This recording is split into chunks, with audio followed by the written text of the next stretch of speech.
People call it the hidden epidemic because there are no visible signs. It all happens quietly, on a phone. Americans now bet about $150 billion a year on sports. It's absolutely exploded since 2018. Yep, what used to stay in Vegas is now in your pocket, making a bet as easy as ordering a pizza. So, how does this all happen? Well, it kicks off with a chemical reaction in your brain, thanks to dopamine. But here's the thing. The biggest rush isn't from the win itself, but from the anticipation of it. That little word, maybe, is incredibly powerful. A 50-50 shot actually gives your brain more juice than a sure thing. And you have to understand, modern betting apps aren't just tools. They're literally engineered to create compulsion. This design short-circuits your impulse control. It can shrink the addiction timeline from years down to just months.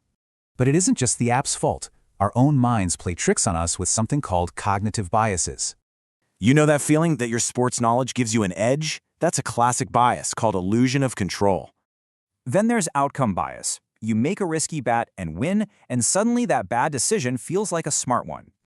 And the sportsbooks love this. Look at parlays. They're designed with a much bigger house edge. The consequences here, well, they're not just financial. We're talking about a real human cost. The entire experience of being a fan changes. Suddenly, a missed shot feels like a personal crisis. And since it's all happening on a phone, these warning signs can stay hidden until things get really bad. And we have to be real about this. Problem gambling has one of the highest suicide rates of any addiction. But here's the good news. Just understanding how this system works is the first step to taking back control. Therapy like CBT directly targets those distorted thought patterns, which helps you break the compulsive cycle. It really comes down to this. Understand the psychology, protect your peace, and get back to loving the game. So now that you can see the game behind the game, how will you choose to play? If you found this helpful, please like, share, and comment, and subscribe for more insights from Mind Over Odds.